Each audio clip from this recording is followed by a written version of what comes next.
Welcome back to True Print for Life. I'm your host, Christina Vera. And I'm your co-host, Maylin Sambois.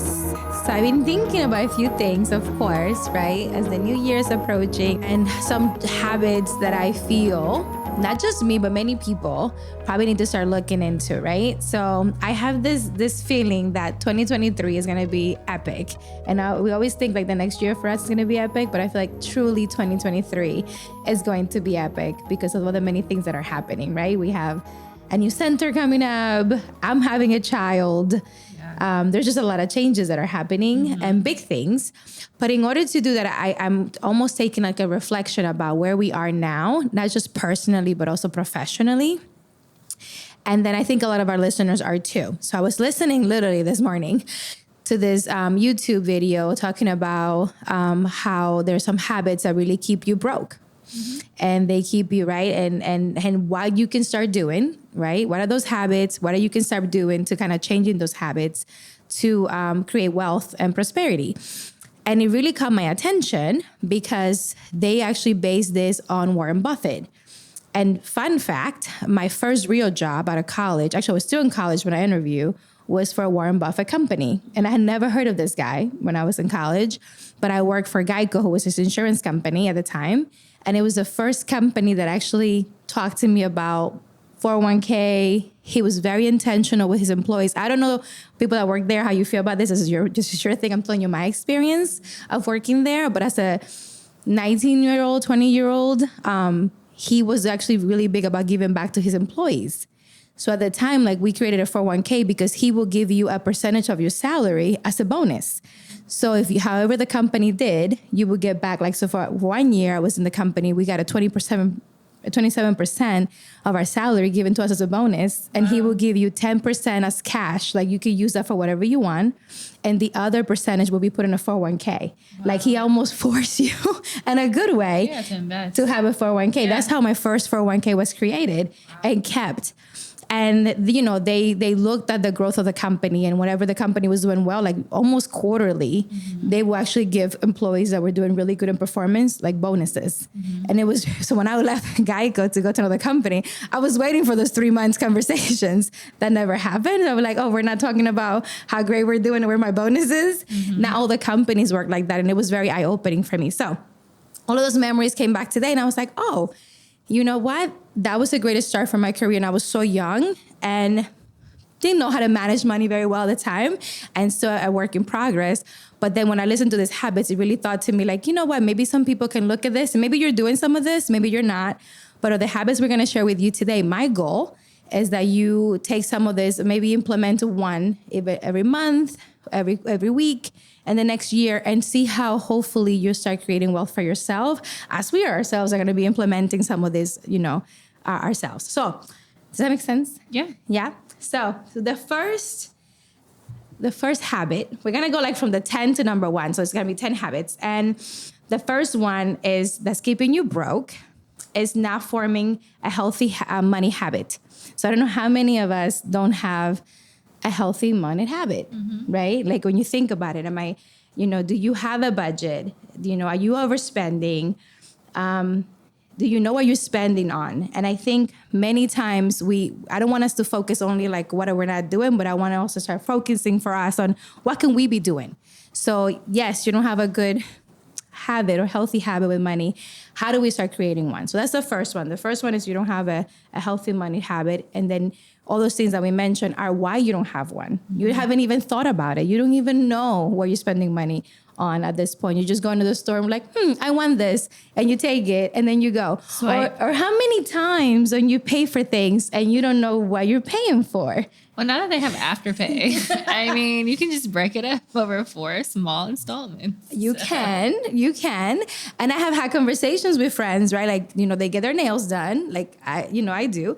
And I'm like, well, how much did you pay for that? I'm like, I don't know. I'm like, that's me. I don't be knowing sometimes. Because you know what? Never mind. No, please tell us. Sometimes it's just like, I think it's because I have a budget range in mind. So as long as whatever number you give me is not outside of that, I'm cool. But as soon as that number sounds a little different, then that's probably when I'm going to be like, let me see the price sheet. Because now I feel like you've done something that I wasn't mentally prepared for. So to your point, I think it's just there's a budget in your lifestyle, and you have to identify what is priority in that lifestyle. What is getting your nails done every 2 weeks a priority, whether it's because in your mind that's part of your professional brand, or if it's going out to eat, or if it's a certain car you want to drive. Just being mindful of these are things that you say are a priority. I'm not here to say like, oh, you shouldn't be getting your nails done, because I personally feel like if that's what you need to feel good, and you feel like that's what makes you feel powerful, invest in yourself. So so you just have to identify a healthy budget, a budget that you can afford, and making sure that, you are not spending outside of that, because there are more economic ways to achieve certain lifestyles without having to, maybe you don't need Gucci. Maybe you need a nice Ross bag. I was gonna say Coach, but she said Ross. Ross is cool too. I mean, they got nice stuff there. So it just depends. It just depends on what you feel is priority. Yes. And, I think one of the best ways to break bad habits is start creating new ones. You have to replace what you were doing with something new, right? So you mentioned not having a budget, right? Or having a range budget, which I think is great. But a lot of time when we don't have a budget, we overspend, right? I'm the person that always get these coupons and the to the house they send to me, right? And I collect many of them. But then sometimes they're like, oh, you can save, $10 if you spend $100. And I'm like, or I could just save the whole $100 and not spend it. And I went ahead and saved the money. But sometimes it sales marketing tactics get you, right? Like you have to spend all this or you can save this. And I just somehow decided to get myself into the habit of, no, actually, how about I don't, right? So just because things are on sale doesn't mean you have to have it. That was a big shift for me, because I used to be like, oh, it's on sale, I should get it now because later it's going to go up in price. That is all a marketing thing, guys. Don't fall for it. The next thing is, if you don't have a budget, then you don't know like how much you really have to spend. So sometimes I personally hate a budget. I'm not going to lie. Like I just for the first time created my budget and I almost cry. I really, really hate a budget. And so I started to see it as a way of freedom and not a way of like keeping me, captive. So if you don't have a budget right now, that's okay. Start tracking your expenses, right? So one of the best ways is maybe take the month of November that just passed and go through all your expenses, like for us, November, whatever month you're in, look at the last month and just start looking at all the things you bought, like all the things you spend with your banking account, your credit card, and just look at it, make a note of it. Like what did I spend money on? You'll be so surprised all the things that you purchase that you probably don't even know why you purchased them, and they didn't even probably make sense. So once you look at what you spend, then you want to create a budget out of that, because that kind of gives you an idea of how much money you're spending on a monthly basis on certain things like food and things like that. So first track it with no judgment. Don't judge yourself. Then create a budget out of that. And we're going to talk a little bit more about some of that.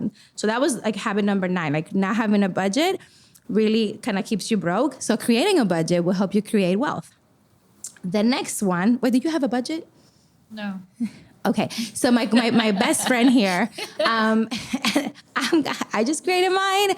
I am going to send positive vibes her way. It's always like an internal feeling. It's like, damn well you shouldn't buy that. So just put it back. It's just like, I just feel it. I just, there's times where I'm just like, this is not the right way. So I'm not promoting this. I'm just being honest. Right. Because it sounds good. And I think it's important to have a budget. And I think it's important to know where your money is and know how much money you have. And so I think breaking the habit of just, not just winging it in that way is how you really build financial stability.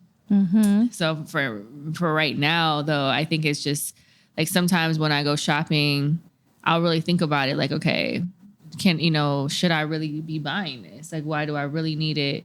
Because, one way or another, you're going to make it happen, whether you put it on a credit card or you're just going to, pay cash and just say YOLO, whatever it is. But then there's times where you just have to have an honest conversation with yourself. Like, am I buying this for me? Am I buying this for other people? Mm-hmm. Is it the perception I want to be able to walk in with a new bag, or I want to be able to, so you have to ask yourself, like, why do you want to make that purchase? Mm-hmm. And whatever the reason is, it's not about being judgmental. Sometimes I think, sometimes you're like, I want to go eat at this place, or I want to buy this car. But understanding that like these are decisions you're making at the end of the day and play a part in your financial stability. So really sitting with yourself before you make purchases. Like if you're at a spot where you're like, I'm not ready for that budget conversation, cool. But I would say, ask yourself, like, am I buying this bag for me? Or is it because I want people to see me in this bag? Is it, am I going on this vacation because I just really need the vacation? Or am I going on this vacation because I want to take pictures for Instagram for other people? And so I think once you start really assessing your spending with the why, I think it becomes easier to start to say like, okay, I need to be more mindful. And that's where I think that budget piece can come into play. Was the intention, right? For that purpose. Yeah, and I agree with you. I believe me, taking me 40 years to get to a budget. So if you're not 40, take your time. Yeah, I'm 37. I got time. No. It took me. Now I know why I'm 40. I'm gonna get a budget. Once I created my budget, I'm like, oh, I see why you're not a billionaire. It's cool, right? though. It's my fault. It's fine. No worries. Self-sabotaging. It's fine. Number 8 is the lack of emergency savings. And I think for a long time, people always talk about like, oh, you have to have this many months of savings. And they drill that like lately, they've been drilling that in our heads, especially like with inflation, everything that's happening. And I probably didn't like really put it together until I heard a couple of things with that. So why not having an emergency fund is a problem? When you don't have it, if you have an emergency, it could put you into more debt. It could create a lot of stress, right? Because right now, no jobs are guaranteed, right? So if you, God forbid, get let go of your job or whatever happens, and if you only live in paycheck to paycheck, then at this point, if something happens, right, this is how some people sadly end up being homeless because they didn't have enough to pay the rent and then they get evicted and all these things happen. So that's the hard part, though. If you live in paycheck to paycheck, how are you supposed to save money? But I hate when people, like, not you, but when I hear that, they're like, you need to save 6 months. And it's like, I got enough to pay today's rent. How do you position yourself to not live paycheck to paycheck, especially with cost of living? Minimum wage is still not equivalent to cost of living. The idea of being able to save 6 months to a year's worth of reserve when, financially that's just not in the cards for you. Like, how does a person get to that point? So it starts small, right? So one of the things that Warren Buffett says is if you don't find a way to make money while you're sleeping, you will work until you die, right? So he has found ways. Now, he's a billionaire, guys, okay? I'm talking about a billionaire. But he has found ways to invest in companies that he truly believes in, right, that generate money. But for those of us that don't have that money to invest yet, think about if you don't save $5. So if you make any amount and you're not able to save $1, it's all about the mindset. So if you're able to just save $1 of every paycheck, you start creating that shift in your mind that you deserve to save that $1, right? And we have $1 somewhere, if you think about it, right? So maybe you don't buy out that week. Maybe it's ramen noodles that day instead of a meal outside, and you save the money that you would have spent on a meal, right? You save that, and that's just little savings. So you can start as little. Like when young people have jobs, I always tell them, whatever you make, save like at least $10, right? Now that you don't have no bills, it's a perfect time to start saving some money. If those habits start when we're younger, by the time we get to our age, we'll have savings, right? Yeah. We will already have created a habit. For those of us that are starting these habits a little later in life, it's okay. You can start with, even if you just save $1, it's a great way to start. Now, they say you should save 5%, 10%, 20%. It really depends on where you are. So when you look at your finances, right, you may not have saved 3 to 6 months, but can you save $5 with every paycheck and start that? And slowly that will accumulate, right, to like a 1 month and maybe 2 months or half a month, right? So start slow, start where you are. One of the ways that you do this is living under your means. Many times, I know, because my family, like my mom says she's poor, but she's bougie. But it's like, okay, we're, thinking of a abundance mindset is not because you don't think you're going to get more. It's just because you want to be prepared. And if you're able to manage your money now the way you have it, you'll be able to get more. I always say I don't have more because sometimes I haven't managed what I have well. So in order for me to get more, which is what I'm opening, I have to really manage what I have now, because I can foresee us being millionaires and billionaires. But in order for me, if I cannot handle, thousands, how am I going to handle millions and billions? Right. So it starts with a mindset now. So yeah. And I think the point, kind of what you said, what we were talking about earlier when I stated, like, asking yourself why you want to make certain purchases or why you want to, be in certain vacations or certain spots. that mindset piece is huge, because if you find yourself trying to keep up with trends, trying to keep up with what you see on social media, like the reality is I don't know this to be completely scientific, but I would say probably 90% of what you see online is not real. You know, I've seen people film other influencers who are like filming bags and stuff in the street, and the bags are empty, and they've been put on blast. Like, I remember this one influencer, like she went to this whole dealership, took this video in front of like this like $100,000 Mercedes, did like this whole thing. The car dealership found out what she did and put her on blast. And it was like, she came in here, she took the video and the pictures, and she left. Like, she never bought this car. It's not her car. And so but people, they see these things and they feel like they're inadequate, or that their lives are inadequate because they don't have, you know, a 6-figure car. They don't live in a, you know, 5,000 square foot house. They don't have the latest, you know, Louis Vuitton or a Gucci bag. And the reality is that is not everybody's reality. Like, even rich people, like I've met rich people, like wealthy people. And I can assure you, when I have sat with these people, they do not have anything on that I've ever recognized in terms of labels. They drive very modest cars.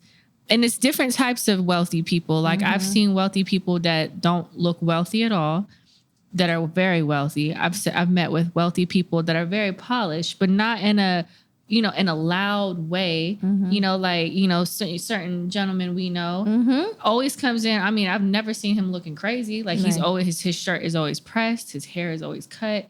He's always very well groomed, but he is not walking in there diamonds with diamonds and like all that. It's just very like, it's a very conservative look. And so I think being able to understand it's about your own self, how you feel about yourself, and understanding that these purchases and putting ourselves in financial debt to make other people think that we're happier, more successful. It does not matter if you get that big house and you're still unhappy with yourself. You can get that big house. Now you're stressed because you got to figure out how to keep up with that mortgage, how you going to, you know, furnish a 5,000, 3,000 square foot house. Literally, my husband and I looked at a house a few months ago, and the house was about almost 3,000 square foot. And I walked in and I'm like, wow, this house is so nice. The first thing Kent said to me, he was like, yo, this is going to take a lot of furniture. That's exactly what he said. He was like, I don't know. This is like, you know how much furniture we're going to have to buy to like fill this house? And I was like kind of annoyed at first, because I was like, but we can host all the like family functions. And he was like, yo, the amount of furniture that's gonna have to go in this house. Auction can help. It was just such a different reaction. But then when I thought about it, he was right. I was like, not only do you spend the money to buy the house, but then you gotta furnish how many houses have I walked into?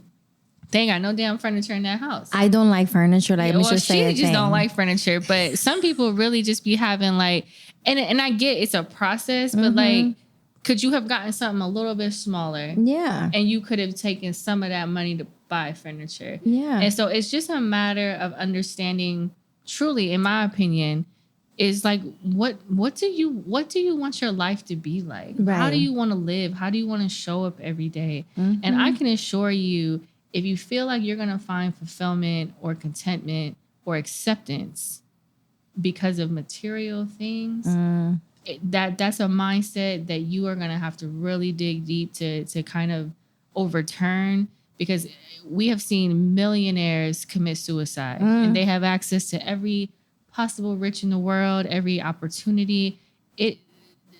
Material things do not bring you happiness. They do not bring you fulfillment. They might get you access to certain rooms and certain pockets of people, but if you have to kill yourself to be able to live, to afford that lifestyle, and you're still not happy, what's the purpose? What are you trying to achieve? It's true. Or for others to like you. Like, you know, that comparison thing is really hurting a lot of people. And, you know, and we're not judging, right? I think one of the things that we want to do is kind of bring some awareness to these things. And then you get to decide. I know for me, when I listen to the habits, I was like, oh, let me sit. I have to listen 3 times to this, because there's some habits that I know that I have to break and create new ones. And that's on me, because I know where I'm going. I got my goals. So I know for a fact there's some things I have to implement ASAP. So when we talk about the number 8, the lack of emergency, savings, also, like, I know the holidays are coming and things are happening and you're buying things for people, and I think you should. Hopefully you have a budget around that. But maybe you can reduce the budget a little bit of what you're spending on gifts and things, if that's what you're doing, and maybe save a little bit of that. That's a way to start your savings too. So there's multiple ways on how you can save. Maybe groceries. Maybe you, instead of spending $400 in grocery this month, you spend $300. So you have to look at your life and see what can be cut. There's subscriptions that you're not using. Can you cut down Netflix for like 3 months and save that? Like, there's just so many things. Like, I don't even have Netflix. So I think it's important for you to find what you can cut, right? That still gives you the lifestyle that you can have. And then for you to start saving, even if it's $5 a month. That's that. Number 7 is keeping up with the Joneses. And I think Christina did a great point about talking about that, because that is the comparison in social media. You're looking at all these people that have this lavish life, these lavish trips. And many of them are also living paycheck to paycheck. And some of them are hiding their pain. And they're just showing you what's really flashy and great on social media. Also, some of these people could be in the other spectrum where they have been working on this for 20 years and finally they got to the point, facts, right, where they actually can do this. Right. But it didn't take them overnight. And you're trying to do something that took somebody 10 years, 20 years. You're trying to do it in 2 days and now you're frustrated. Yeah, no, that's realistic, because even if you want these things, not out of ego, not out of social media, it's like, listen, I've been working all these years to be able to now finally drive a brand new car, or to go out of the country and stay at a nice resort. And understanding for people who did it the right way, there was a process, there was sacrifice in that process to get to that place of being able to do those things. And so, to your point, is pacing yourself. At this generation now, especially younger kids, because of the social media pressures.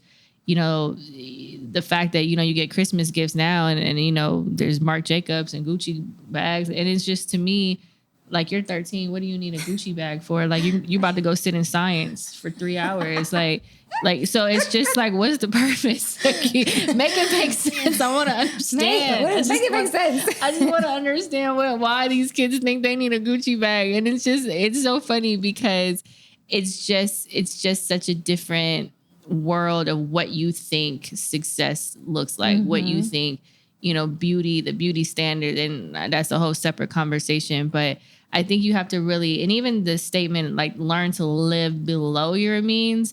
I don't like to think of that way, because to me, that's kind of like a poverty mindset. But I think live within your means. Like, it's something to say, like, listen, I'm comfortable right here. Like, I can afford, to pay my bills, and I can afford to go out to eat tonight if I want to. I don't need to eat ramen noodles just to feel like I'm sacrificing in a way that is, like, visually like, okay, I'm not going to eat this because I'm choosing to that. But if I can afford to eat that, then I'm going to eat that. And so it's just... And we do, guys. Yeah. Don't think we don't go eat. No. But I mean, I just think it has to come to a point of you really understanding who you are, understanding what you want, why you want what you want also. And not allowing the pressures of society to push you in any which direction. Unfortunately, there was a very public situation that happened a couple of days ago where the former DJ of Twitch, which was the very DJ of Ellen's successful show. And just, unfortunately, he passed away and allegedly because of suicide. And in a lot of the different stories that are coming out right now, people are saying that he invested millions into crypto and that he lost a lot of money into crypto, and that he, fell into a very hard depression.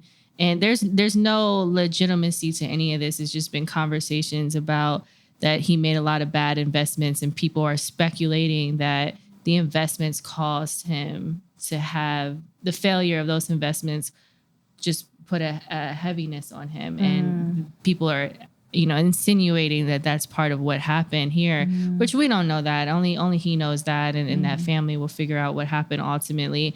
But it comes to a point where we have to be kinder to ourselves and not putting so much pressure and having everything figured out, trying to keep up with a lifestyle that is not a lifestyle that you truly even want. And if you need help, if you're finding that this is overwhelming for you, because it can be overwhelming, seek professional support. Yeah. Not, we talk about, therapy support, but there are financial experts. And I'm not talking about those like get rich quick type of people. About Perry. We're talking about, people like Perry Jeffries, who we've brought onto the show before, who is really an educator at heart about finances. But find people who are living the lifestyle that truly live it in a way that you're like, that's how I want to be. Because I can assure you they have gotten financial advice or guidance from a professional expert. Yeah. And I think, so thank you for sharing that, because that was a very sad news, because he was such a, beautiful family. And, and we don't judge what happened, right? We just send love and positive vibes that way. And from this side, just kind of giving you some tools. And I know this could be overwhelming, because when I started my process of looking into my finances, I was very overwhelmed, actually pretty almost scared. And I had conversation. Perry Jeffries is my personal finance advisor. And every time I have a conversation with him, I feel better, because like we can create a plan for what's next. What's my next goal? What do I need to achieve? What do I need to do? Because I'm not alone in this. And finances are hard. That's not my passion. It's not my thing. It's not my gift. So I do agree with Christina. Please find, there's so many resources. And if you don't have them, let us know. Reach out to us at True Print for Life. Like, we'll be happy to send you some resources to try, for yourself. So Christina said, don't use the term live under your means. I know it's a hard term to use. We used to have a saying in Spanish that says like, cúbrete hasta donde te llegue la sábana, which means it's like cover yourself into like the quilt can fit, right? So you don't want to have... What does it mean? So like you have a blanket, you can cover yourself only as far as the blanket can cover you. So if the blanket is this long, it's not gonna cover you beyond what it can cover you. Spanish people will be making up some so this is what we do. My mom uses it often. The blanket, the blanket doesn't cover you, so it's like your money can't cover you too long. Like your money you can only cover, right? Live within your means, really, if you think about it, right? So it's like the analogy of the blanket. The blanket can only go so far, y'all. Like if you're 6 foot and the blanket is only 5 foot, that's all you got. That's funny. My mom used to say, a friend is like $1 in your pocket. If you ain't got that $1, you don't have that friend. I'm like, what? Listen, where do you guys make up? Like, I want to know who comes up with these statements. That'll be a separate episode. We're gonna bring our mothers. Explain to me where this originated, because I don't believe it. We're gonna get a separate thing, but not just so. Living within your means that you can still have a lifestyle that you enjoy, but savings should be part of that lifestyle. Yeah. That's what I'm saying. Because many of us did not save growing up because our parents didn't save us. They had no money to save. They was poor. They had money because they were buying beer. So if you could buy anything. My mom was poor. I don't think she had money to save. I really don't. I feel like economically she was poor. But see, my mom, this is why I tell you, my mom didn't work. Mm-hmm. She wasn't allowed to work because of my father didn't allow her to work. But she found a way that she would make food and she would sell it, or she would like iron clothes in the low for people, right? And then she would take that money and do what with and she would like buy us things, and then she would save it for times when we didn't have money for food. So if my dad didn't bring money because he did construction and sometimes he didn't have jobs, she would find from her little, she would save like a cent, like really back then, un centavo, like a penny. And I said a penny. She would save pennies and she would use that. She would hide it. So when there was no food, she would go get it. But she will use that from her money that she got iron or cooking for people. Yeah. So even though there's no money, sometimes you can find a way to save a penny. And back then, a penny actually was money, guys. Now it's like, back then, a few pennies could give you, a meal, rice or an egg. So yes, so I know you say that. And then being here in the U.S. though, is different. You can't buy nothing with a penny in the U.S. But the resources here are different than DR. Like there's no resources in DR. Your mom didn't know the resources. No. Had she had a Femergy in her life at the time, she would not have gone through those things. She would have found some resources in the community. Sadly, she didn't know. You know what I mean? You're right. So the number 6 thing that's keeping you broke, but we're gonna break that, guys. Like we talked about, is not tracking your expenses, which is really a disaster. It's a recipe for a disaster if you don't track your expenses. I want you to kind of find, there's apps that you can do this with, right? So you can do that with Mint. There's like the dollar one. You can use a simpler ledger. Like actually Warren Buffett recommends that you just get a notebook and just write these things down so you can figure out what you're spending and then where your money is going. Actually, when I did this, there's a couple subscriptions that I wasn't even using, and I actually just canceled them. I'm like, I'm not using that subscription. Why am I paying for this every month? And that took out a good $30 out of my monthly budget because I was paying for things that I'm not using. So take a look at what you have right now, and you should stop whatever you're not using, is my idea. My thought. The next one is make impulse purchases. So Christina talked about intention before you buy something. This is how you can break that habit of buying things out of impulse. It's really thinking about, do I need this? Why do I want this? Many times you buy things without thinking. I start saying, this is my last one. The next month, this is my last one. Today I was like, that was your last one. You have to take a moment. What did you buy that you said that you did? Oh, I buy I invest a lot in my personal development. Like, and every time a course comes out, I'm like, oh, this course is going to help me you don't buy nothing like become this. And now I'm like, you have enough courses. Maylin is so smart, y'all. She has taken, like, she is like, you really are a wealth of knowledge. You're like an encyclopedia.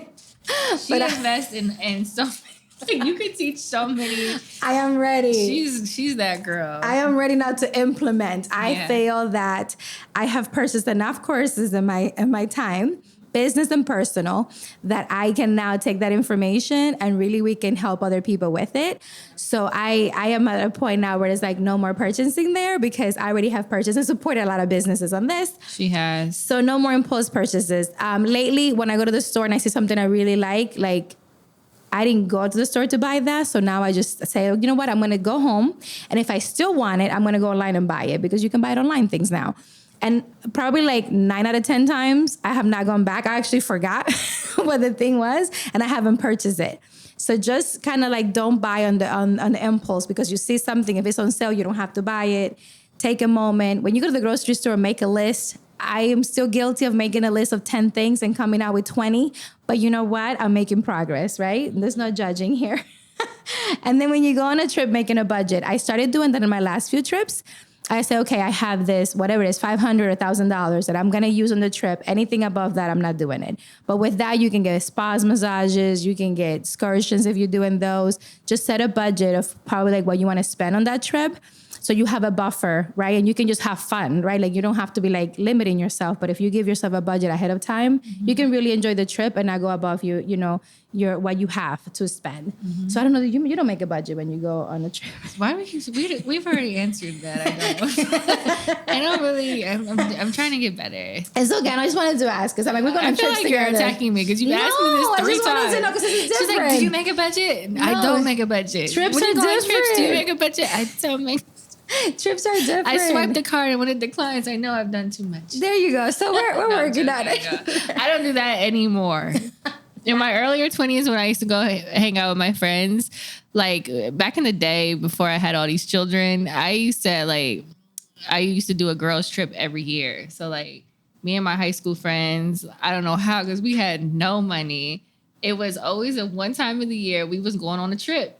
And so wherever we could drive to or cheaply fly into, and we would put all our money together. And we were that group that we was all in one car, one hotel room. Mm-hmm. And so we was just put our pennies together and we would go to Canada, Miami, like wherever, Vegas. And I just think back and I'm like, one time in Canada, we were supposed to head back to Ohio. And we were on the car, we were on the bridge leaving Canada to enter back into the States. And a radio ad came on right then and there. And it was like, tonight, Nelly performing live, blah, blah, blah, blah. And we were like, Nelly's here? And so that was like now that time where Nelly was that dude, right? And so we was all like looking at each other like, Nelly. And we didn't have no, like the hotel. We checked out. Everything was done, right? And so we're like, we're going. And everybody was like, but how? We were like, I don't know. So the girl that's driving like literally does this illegal turn. We're heading back to Canada. And so like, we're like literally calling our credit card companies. We could not even get like a credit line increase. This is how bad my credit was personally at the time. I'm like, yeah, is there any way that you can like increase my credit limit? And they were like, unfortunately, no. So we have no money. money and we're going to see Nelly. I don't know how it even happened. So this is when you say budget, like literally, like I had no consciousness about money. And so like we ended up like one of the girls that we were in the car realized like a group of guys was also in Canada for like, we were there for, what's the big festival that happens? The Caribbean one? Yeah. I don't know the name, but it's a Caribbean festival. It's a big one. Mm-hmm. And so she like hits him up on Facebook and was like, yo, where y'all at? And he was like, oh, we're so-and-so. So we go meet up with these random people.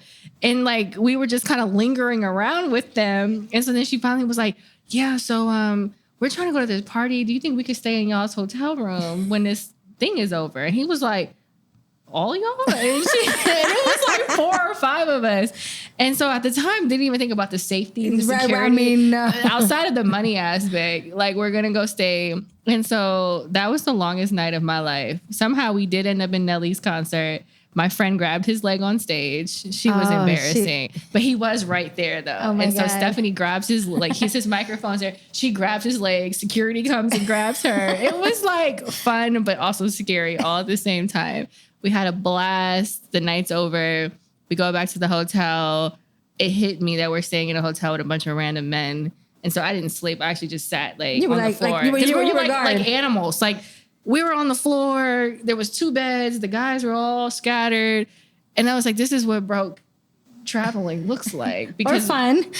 I don't know. And thinking back, it was fun. Yeah. But there was no budget. There was no money. It was just like, we just did this thing. And then the next morning we got back in the car and came back. And it was, yeah. Listen, so it's okay. It was fun. We had a great time. But it was not responsible, and I would not recommend for you to do that ever in life. But it happened. It has happened. Yeah. I spent a night in a park in Puerto Rico with my friend. We decided that we were not going to get a hotel. I don't know if we were being cheap. Because I'm like, didn't you have money back then? Like, what was the problem? You stayed in the park? Like outside? Yes. Oh, God. We had an adventure in Puerto Rico, so we didn't have a hotel. Oh, my God. So we stayed in the park, and we were like, we're going to sleep on this bench. Okay, that's great. Oh, my God. So, you know, when you say stories. Just the wild things you do. You know, it was in my... I think I was like 20. It was my late 21. 20s. It was my 20s. And I'm like, I don't have a job. Like, now I look back, I cannot tell you why we made a decision. Yeah, me either. I would never do that now. Yes. I don't know. Well, now I wouldn't do it. But then that happened. And that was, you know, impulse thinking. Yeah, so definitely don't want to do that ever. That's not safe, everybody. We both were like scared to life. So it's fine. But Puerto Rico was great to us. We love Puerto Rico. When I go back, that was the only time I've been to Puerto Rico so far. And then also don't shop when you're emotionally, right? So when you're talking about avoiding impulse shopping, like when I'm happy, it's not really good to shop. When you're sad or angry, don't shop because you could buy things that you really don't need. And it's like, they call it, what is it? Like retail therapy is what I hear lately. Yeah, that this is going to cost you more later. So don't do that, guys. 4, which is really about investments. So the reason why you stay broke is because you don't diversify. So that means that if you make an investment in things, you're probably not putting it in different areas. So talk to your advisor, if you have one, about putting your money in different investments. So that way, if something goes wrong with the stock market, you don't lose all your money. Like that could help you with your gain and losses, right? So diversify your investments, where your income is coming from. That's a great idea for everybody. Number 3, we talk about goals and what your life is. The lack of having a financial plan is keeping you broke. I have heard that word financial plan now this year more than I have ever heard it in my life. And I know like my financial advisor specifically will not give you any advice on investing or anything like that if you don't have a financial plan. You went through a financial plan, right? Yep, I did. So I technically do have a budget now. Yeah, okay. Yeah, I just need to use it. Okay, so there's a budget, guys. There is. We just have to implement it and execute it. Yeah. But you have a financial plan too. Yeah. Yes. And how, did you find that to be helpful in guiding your thing? I think it really helped me because Kent and I were worried about like if we were going to be able to survive during retirement. And I didn't think we were. But according to that document, I think if we continue to do certain things a certain way, we will be okay. And the whole thing about a financial plan, what I advise you is to figure out what you want out of your life. Like, what goals do your family have? And then talk to your advisor and create a plan for that. Like, that you create a budget around your financial plan. It will really help you to get to where you want. Like, retire. Like, I want to retire in 10 years or less. I have a financial plan for that. I like that. And I think we got 2 more here. Mm-hmm. So number 2 is paying lots of taxes. You gotta pay your taxes, ladies and gentlemen. As much as we hate it, And use like somebody professional, like especially if you're going into don't business. Be on H&R.com block. They got me. I ended up getting audited messing with them years ago. Don't do it. Just get a professional. Get an accountant. Get someone that knows how to do taxes. It's worth the investment. You actually, get what you pay for. Yeah, that's the best advice. And there's so many strategies to not have to pay a lot of taxes. Right. That the wealthy use. Get with professional. And then the last one is inflating your lifestyle. So this is kind of actually just really talking about what we talked before is living within your means, right? Like as much as you make, look at what you make, look what you spend, what can you save, right? And what do you need in order to really have the life that you want at this time? So I want to have a life of a billionaire. I cannot live that life right now. I can live the life of the money that I make now, right? But I know where I want to be. So I have to make certain adjustments now to get to where I want to be. So my advice to you is where you're making your budget, they suggest that you do the 50-30-20 plan, which is 50% of your income should go into house's expenses, like food, shelter, utilities, those important things like have to happen for you to live, right? Survive. 30% should go to your wants. So if you want to go do all this outing of food, or if you want to buy the Louis Vuitton, if it's with 30% of that, you can have it. And then 20% is for investment. So 20% you should really look into investing and things, maybe saving some of that. I think that by having that, it will really help you. This Millionaire Mind show host, Dolly J, said, it doesn't matter how much money you make if you don't know how to manage it. Right. And I think that is just the mindset that I'm going into 2023. Like, I am grateful for everything that we have and everything that's coming to us. And now we're going to do a really good job of trying to manage what we have so we can open the door for more to come. Right. Yes. I love that. And as we close, just taking the time to think through, what are your financial plans and goals? You don't have to wait for a new year to do that. That's something you can say today. I'm going to sit down this weekend. I'm going to sit down. And so just continue to, create smaller habits to get you, to your overall destination.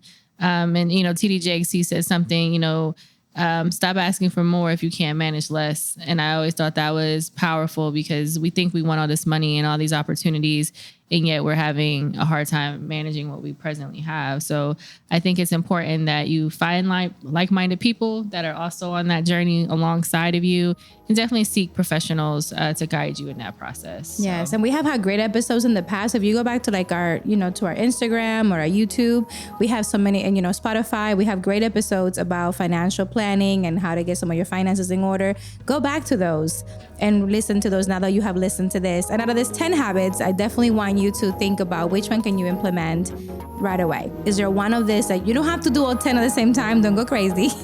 Pick one, implement one, and then slowly implement the others that apply to you if they apply to you. That's our advice for you today. Yep. And as you know, we here at True Print always like to end our shows the same exact way. It's bigger than you. Thank you so much for listening today. We're excited and we hope that you follow us on Instagram, True Print for Life, YouTube channel, also True Print for Life. And make sure that you share, like, watch our videos. Make sure that you follow us on all streaming platforms.